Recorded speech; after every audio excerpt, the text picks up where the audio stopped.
harga diri, citra, nama baik itu kita jaga di hadapan Allah. Kalau kita ikhlas, kita Allah aja yang kita jaga, harga diri kita jangan runtuh di sisi Allah. Nah, di sisi manusia biar runtuh. Orang yang perlu kepada Allah, ini kada peduli harga dirinya di sisi manusia. Tapi kalau orang perlu manusia, nah ini menjaga diri di hadapan manusia, jangan sampai rusak namanya.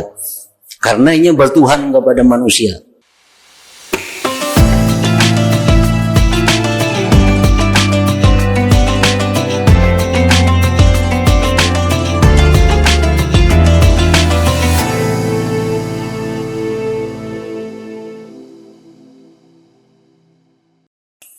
Bismillahirrahmanirrahim. Alhamdulillahi rabbil alamin. Wa bihi nasta'in ala umuri dunya waddin. Wassalatu wassalamu ala asyrafil anbiya wal mursalin Sayyidina Muhammadin wa ala alihi wa sahbihi ajma'in. Dan berkata Imam Makhul, seorang tabi'in yang masyhur rahimahullah, tidak ikhlas seseorang hamba selama 40 hari kecuali pasti tampak pancaran hikmah daripada hatinya dan lidahnya. Maksudnya adalah bahwasanya orang yang bisa ikhlas beribadah kepada Allah selama 40 hari berturut-turut, maka dia akan diberi Allah kelebihan berupa tampaknya hikmah dari hati dan perkataannya.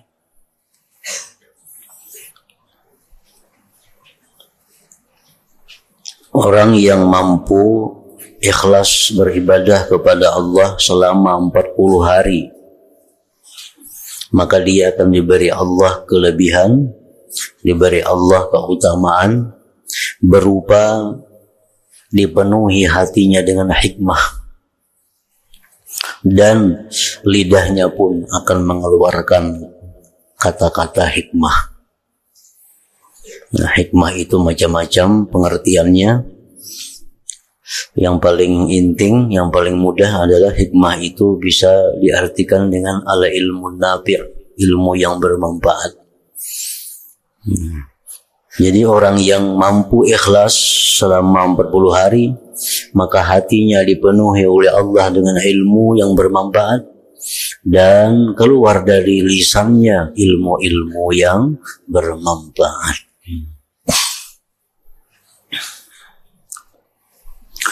Dan berkata Sahal At-Tustari rahimahullahu ta'ala pula, siapa yang zuhud hatinya selama 40 hari, mesti tampak baginya karamah.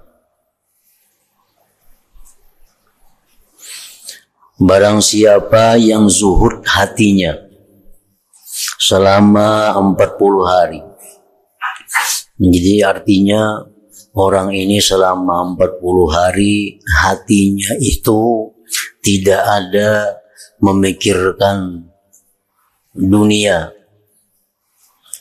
Orang ini selama 40 hari hatinya kada ada memikirkan dunia. Arti dunia itu adalah sesuatu yang tidak bermanfaat sesudah dia mati. Itu artinya dunia.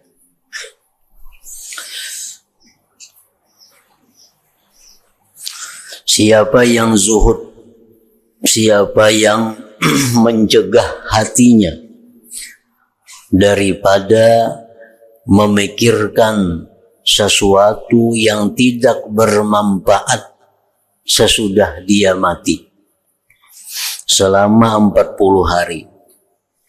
Artinya dalam 40 hari itu pikirannya itu kadada memikirakan nang kada bermanfaat sesudah dia mati.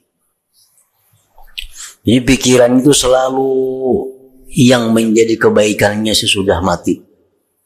Selama 40 hari hanya demikian. Pemikirannya, isi hatinya itu adalah sesuatu yang memberikan dia keuntungan sesudah dia mati.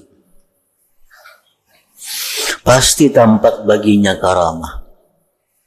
Nah, tampak baginya karamah.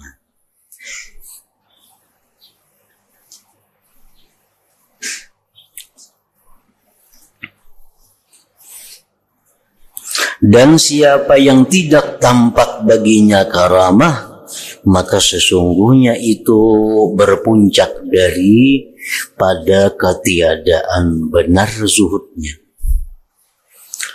40 hari misalnya jalannya. Aku zuhud 40 hari, tapi kada ada karamat. Itu menunjukkan bahwa zuhudnya itu belum benar artinya. Berarti dalam 40 hari itu ada memikirkan hal-hal yang tidak berguna sesudah dia mati. Lalu ada orang yang bertanya kepadanya, Sahal Tustari tadi, bagaimana maksud tampak karamat itu? Orang tuh hatinya zuhud daripada dunia, zuhud daripada memikirkan sesuatu yang tidak bermanfaat sesudah mati. Maka dia diberi Allah karamat. Apa garang karamatnya itu? Maka beliau menjawab, ia mengambil sesuatu yang dikehendakinya. Seperti apa yang dikehendakinya dan sekira-kira dikehendakinya. Artinya apa yang dia kehendaki, apa yang dia maksud, maka ia akan dapatkan sesuatu yang dikehendakinya itu. Nah, itu karamat yang diberikan Allah kepada orang yang zuhud tadi. Ya, 40 hari sudah kelihatan karamatnya.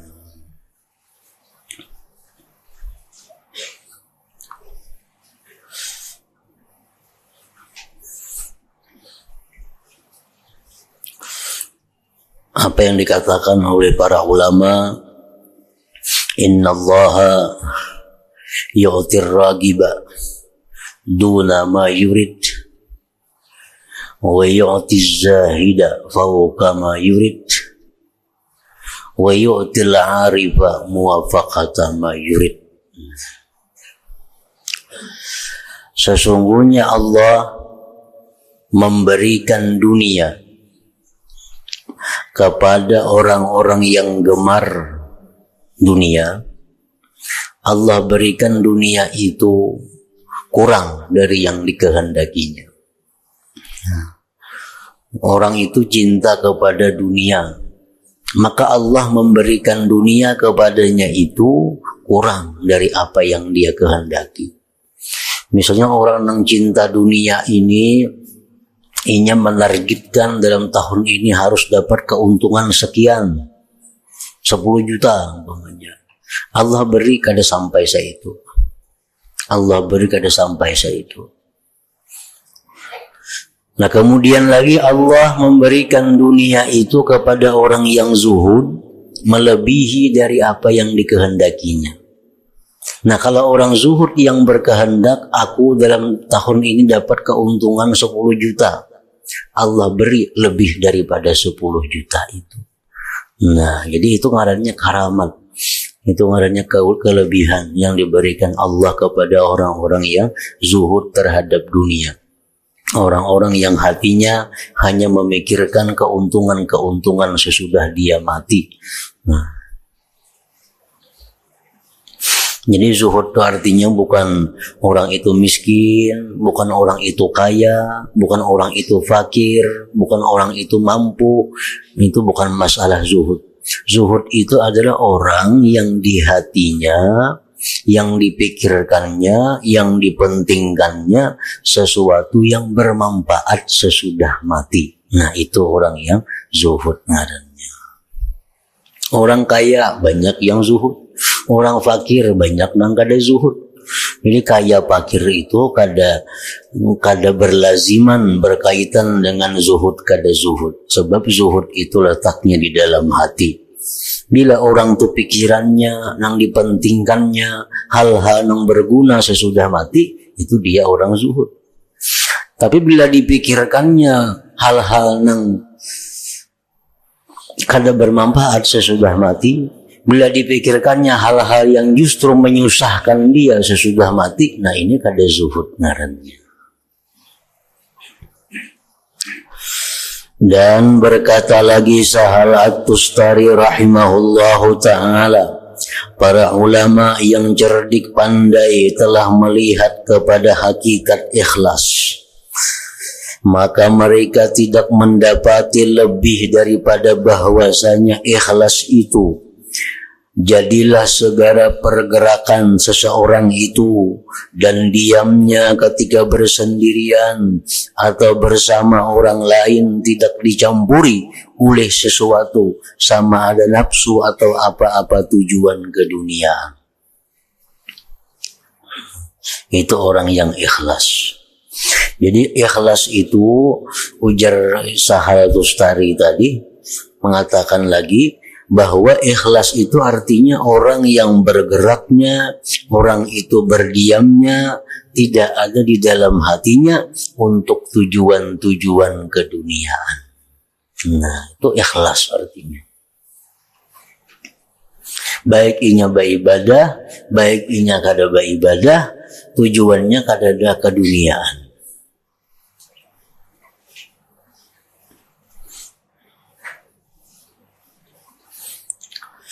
Jadi pengertian dunia itu banyak maksudnya. Nang-nangaran dunia itu, duit bisa dikatakan dunia. Pokoknya sesuatu nang sebelum mati itu disebut dunia. Napa-napa nang sebelum mati nih, itu disebut dunia. Sembahyang dunia, menuntut ilmu dunia, puasa dunia, naik haji dunia, mencari duit dunia, mencari pangkat dunia. Pokoknya yang sebelum mati itu disebut dunia. Nah, lalu kemudian si dunia ini ada yang dicela, ada yang tidak dicela. Dunia yang kada dicela itu, dunia yang terpuji itu, dunia yang membawa keuntungan kita, dunia yang membawa keselamatan kita di negeri akhirat. Nah, ini dunia yang terpuji. Oleh karena dunia yang terpuji ini menguntungkan kita di akhirat, lalu disebut jadi akhirat ngarannya. Padahal dunia juga, cuma karena dia terpuji, menguntungkan di akhirat, lalu disebut itu adalah akhirat. Nah, sehingga sembahyang disebutkan akhirat, apalagi menuntut ilmu disebutkan akhirat, ibadah-ibadah lain itu disebut akhirat. Padahal pada dasarnya itu adalah dunia. Jar Nabi, hubbiba ilayya min dunyakum. Aku jar Nabi cinta kepada dunia nang tiga hal ini. Pertama sembahyang. Nabi kita mengatakan sembahyang itu dunia karena itu sebelum mati. Itu bujur aja juga. Dipandang dari sebelum mati, sembahyang itu, puasa itu, sedekah, nuntut ilmu, dipandang sebelum mati itu dunia. Tapi bila dipandang bahwa itu berguna sesudah kita mati, maka itu disebut dunia yang terpuji. Oleh karena dunia yang terpuji, maka seringkali disebut orang dengan sebutan akhirat jadinya. Orang nuntut ilmu padahal orang nang cinta akhirat. Orang suka sembahyang disebut orang yang suka akhirat. Orang suka bersedekah disebut suka akhirat. Padahal itu dunia karena belum mati. Nah, tapi karena tadi alasannya Nah, ada dunia yang sebelum mati ini yang tercela. Yang tercela itu apa? Dunia yang tercela itu adalah sesuatu yang sebelum mati ini yang akan menyusahkan kita sesudah mati. Nah, ini dunia yang tercela. Nah, ini biasa dipakai kalimat dunia tercela. Ya iya, ini dunianya. Walaupun ibadah yang kadang menguntungkan sesudah mati itu disebut dunia yang tercela. Ibadah yang dilakukan dengan kada ikhlas itu dunia tercela. Kada bisa disebut sebagai akhirat karena kada termasuk dalam golongan dunia terpuji. Nah, jadi bila ada hadis Nabi yang mengatakan misalnya hubbud dunya ra'su kulli khati'ah. Cinta dunia itu pokok segala dosa. Dunia yang mana? Dunia yang tercela ini. Nah, dunia yang tercela ini artinya apa? Sesuatu yang sebelum kita mati yang akan menyusahkan kita sesudah mati. Nah, yang menyusahkan kita sesudah mati itu apa? Satu, amal-amal maksiat. Nah, perbuatan-perbuatan yang belum kita matinya kita lakukan maksiat. Nah, ini bakal menyusahkan kita di akhirat, menyengsarakan di akhirat. Apalagi kesukaan, kegemaran mencari yang halal untuk bersenang-senang di dalam dunia. Nah, ini termasuk dunia yang tercela. Karena ini akan memanjangkan hisapnya karena di akhirat, membuat dia susah juga di akhirat. Nah, jadi ujar Imam Sahal tadi, ikhlas itu menurut para ulama cerdik pandai, ikhlas itu adalah orang yang bergerak, orang yang berdiam, baik beribadah atau apapun aktivitasnya, orang itu tujuannya adalah tidak ada tujuan keduniaan.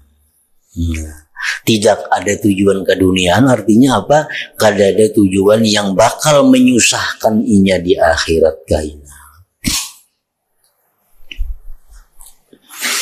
Dan berkata As-Sari As-Sakati rahimahullahu ta'ala, jangan engkau beramal karena manusia. Jangan engkau beramal karena manusia. Artinya, maksudnya jangan engkau beramal karena manusia. Jangan engkau beramal hendak mencari pujian manusia. Jangan hendak beramal karena menghindari cacian manusia. Jangan hendak beramal mencari pujian manusia. Jangan hendak beramal mencari kehormatan yang diberikan manusia. Jangan hendak beramal mencari upah yang diberikan manusia. Nah, itu artinya jangan engkau beramal karena manusia. Dan jangan engkau meninggalkan sesuatu karena manusia. Jangan meninggalkan sesuatu perbuatan karena mengharapkan pujian manusia, karena mengharapkan upah dari manusia. Nah, jangan. Dan jangan engkau memberi sesuatu karena manusia. Dan jangan engkau membuka sesuatu amalan karena manusia.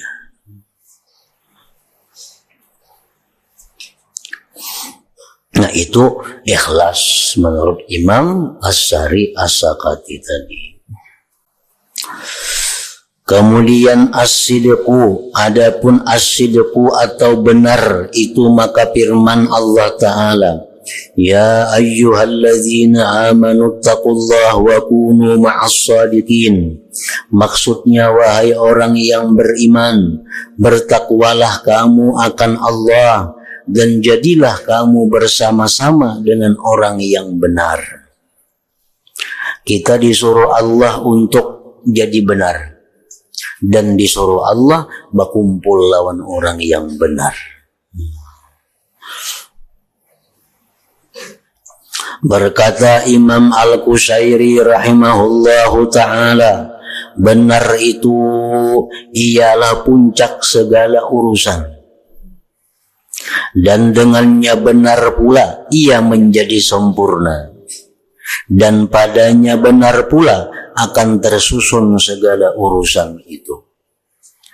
Jadi segala sesuatu itu berhajat kepada benar.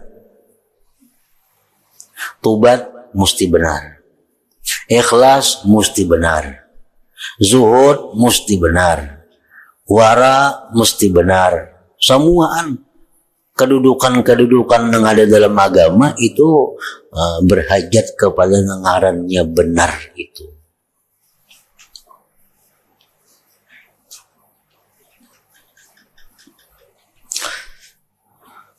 Dan beliau berkata lagi, sekurang-kurang benar itu ialah sama hal yang rahasia dan yang tampak.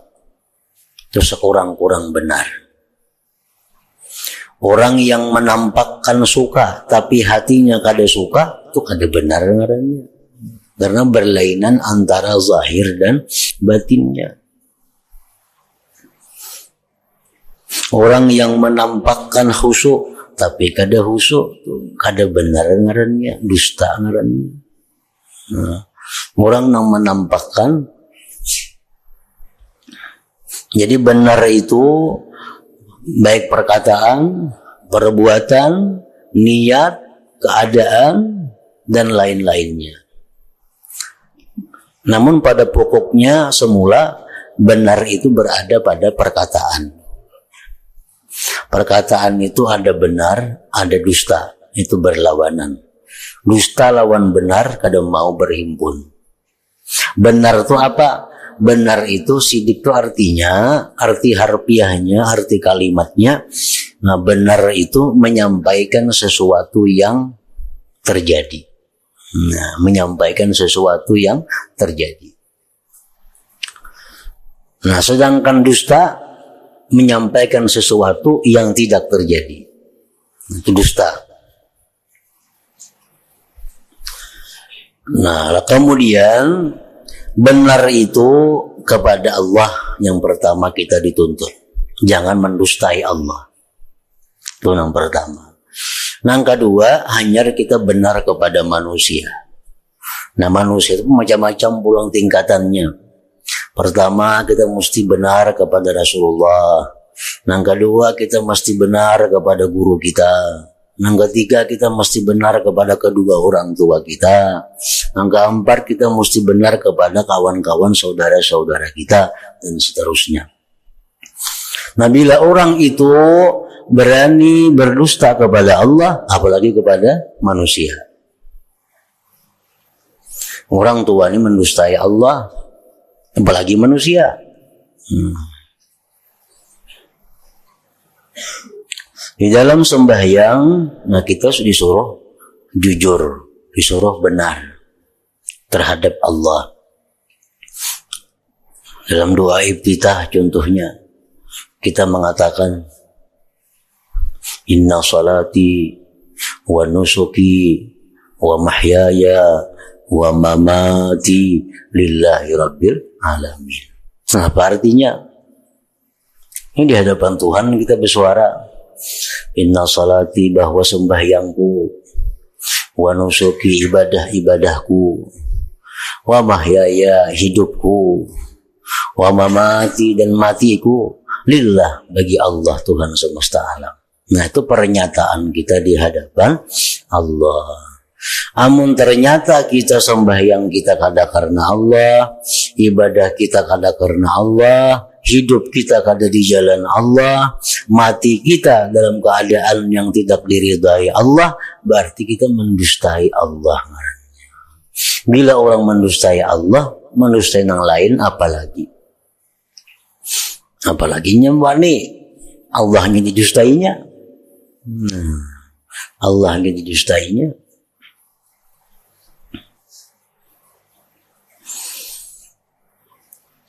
Dan berkata Sahal rahimahullahu ta'ala, tidak akan mencium bau kebenaran seseorang yang menipu diri sendiri atau menipu orang lain. Menipu diri sendiri, menipu orang lain. Menipu diri sendiri, menipu orang lain. Seperti menampakkan ahli ibadat padahal kada. Menipu diri seorang, menipu orang lain. Menampakkan kehusuan, seorang kada husuk. Menipu diri sendiri, menipu orang lain.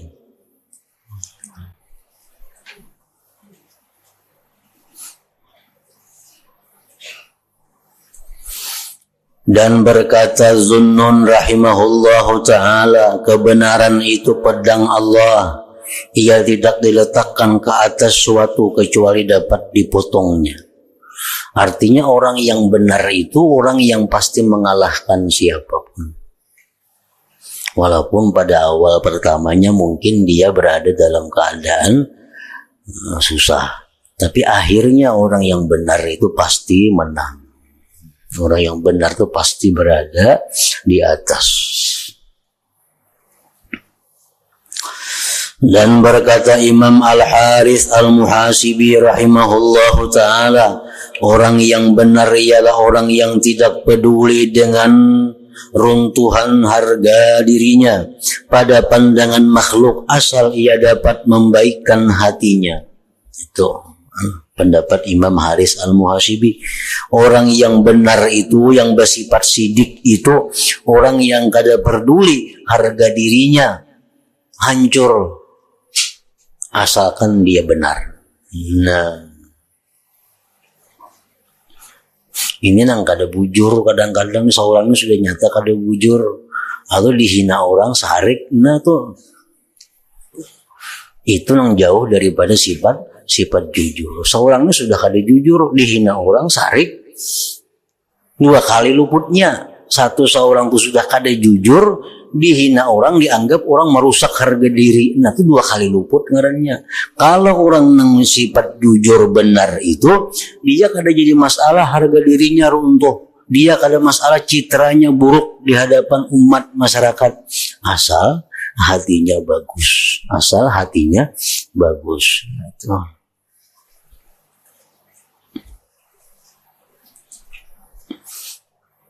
Harga diri, citra, nama baik, itu kita jaga di hadapan Allah.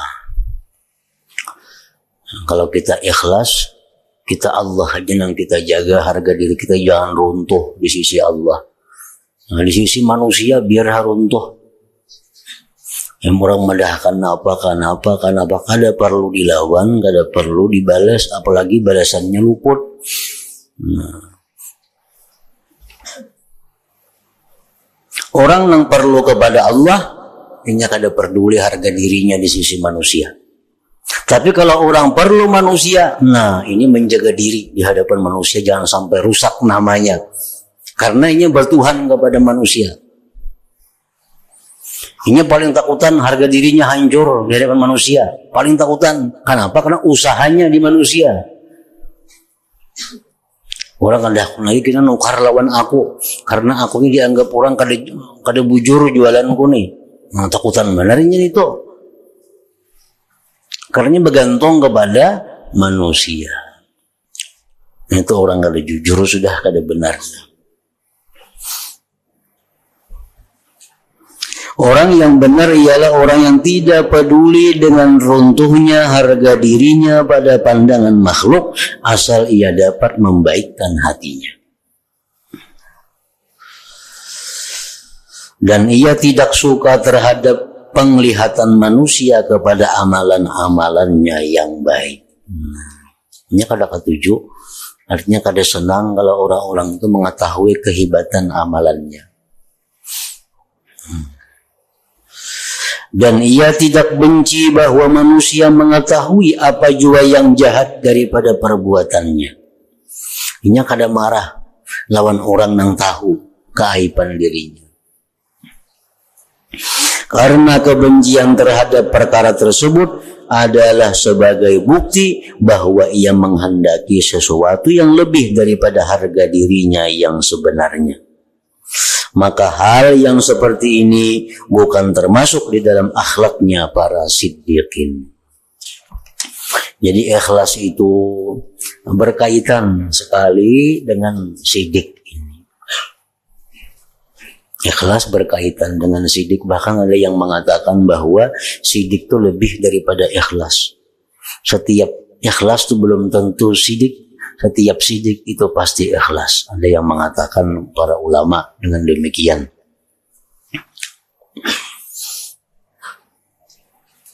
Orang beribadah umpamanya.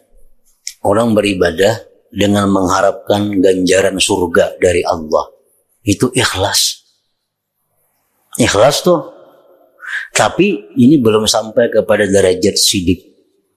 Nah, belum sampai kepada derajat sidik. Kalau orang sidik macam apa? Ini beribadah itu adalah semata-mata menunaikan hak kehambaannya kepada Allah Subhanahu wa ta'ala. Perkara dibalas Allah lawan surga, dibalas Tuhan lawan apa, itu kada ada urusannya. Inya sembahyang karena ini jadinya adalah tugasku sebagai hamba mengabdi kepada yang menciptakan aku. Kada mengharapkan balasan apa-apa dari Allah. Nah, itu sudah sidik ngarannya. Ini lebih tinggi daripada ikhlas di sisi seperti itu.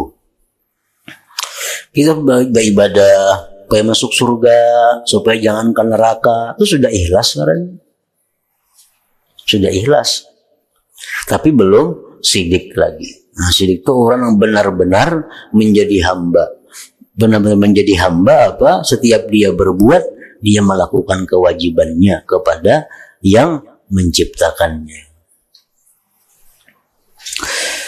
Dan dikatakan apabila engkau meminta daripada Allah akan sidik, maka Allah akan memberi akan dikau akan cermin yang dapat engkau melihat dengan segala sesuatu daripada keajaiban dunia dan akhirat.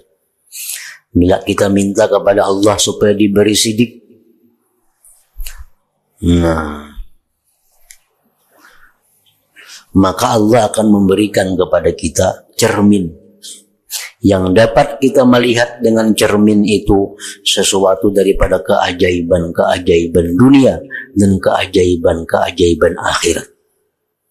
Contohnya Imam Ghazali rahimahullah, beliau itu dikenal sebagai orang yang siddiqin. Nah, sehingga diberi Allah Imam Ghazali itu ilmu-ilmu yang luar biasa yang belum ada di masa itu. Imam Ghazali itu kada sekolah umum, tapi beliau mengetahui tentang tubuh manusia. Dalam tubuh itu ada urat ini, fungsinya ini, ada urat ini, gunanya ini. Dalam kepala itu ada utak yang namanya ini, ada utak ngarannya ini. Nah, itu keajaiban-keajaiban ilmu yang diberikan Allah karena orang yang bersifat sidik itu. Belum lagi keajaiban-keajaiban akhirat.